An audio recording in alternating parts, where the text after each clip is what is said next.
Be ready, guys. 5 seconds. Start. Sir, I rise to support the demands for grants of the Ministry of Human Resource Development. The Honorable Minister is one of the most intellectual and experienced persons in the field of education and is well aware of the need for development of human potential in the areas of education, youth, women, and children. The allocation of funds for the various activities of the 4 departments which constitute his ministry is no doubt in line with their requirements, about which I have nothing to say. My only humble request to the minister is that he should carry out an appraisal of the working of his ministry to find out if the purpose for which the money has been spent has really been achieved commensurate with the amount spent.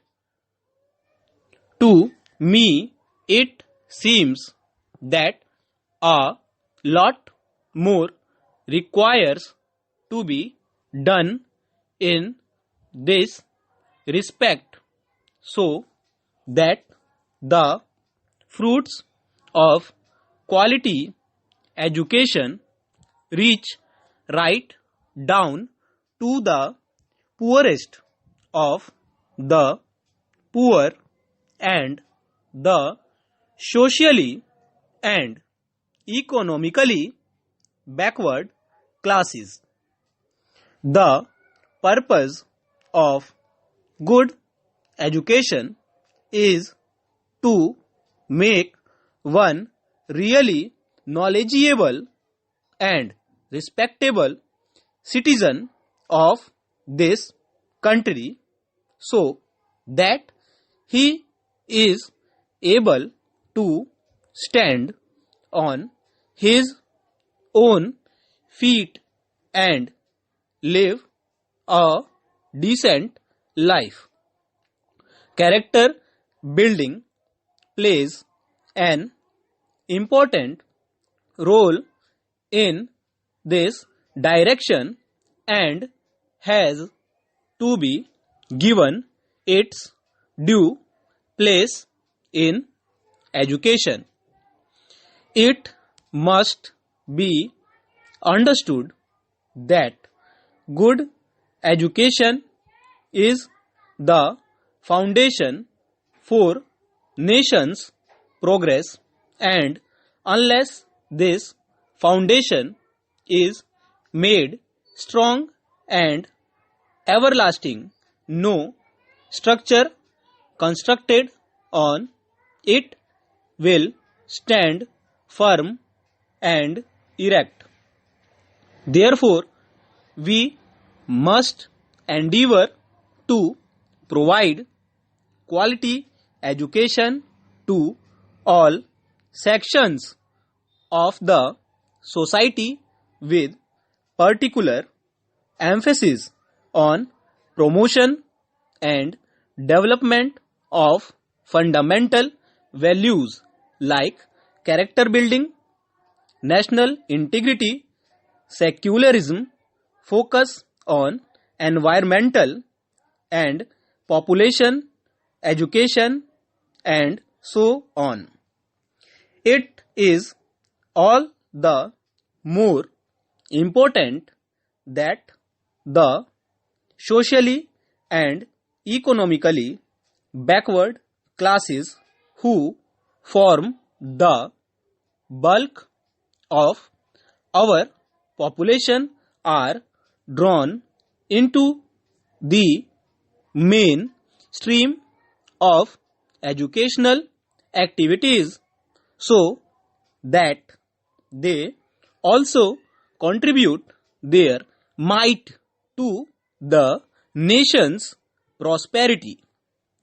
Unfortunately, this point seems to have escaped the attention in this year's budget, although there was a mention of it in the last year's budget. The Honorable Minister himself is dedicated to the cause of education, and there is hardly anything more that I can tell him. Nevertheless, I feel that a time has come for us to act, and if we miss this opportunity, we may repent for a long time to come. Considering the deterioration in the moral standard of the society today, special emphasis has to be laid on character building in our educational system. Children being more amenable to changes, character building should start for them right from the Anganwadi classes up to SSC classes. If children are constantly told about what is good for the country and also what is good for them, it will have a great impact on them. The help of Anganwadi workers who do not have work in the evening can be taken to coach children of first and second standards by telling them stories of great people and their work. This could be supplemented by giving them books depicting the lives of great men and their noble deeds for reading at home, on which questions can be asked next day during coaching. Once a week, audio visual presentation can be arranged on the lives and noble deeds of great men. I am sure this will have the desired effect much more faster. With all the money that is spent on education, who are the people who really get the benefits? If we ponder over this aspect, we will find that it is the affluent few and those where both husband and wife are working.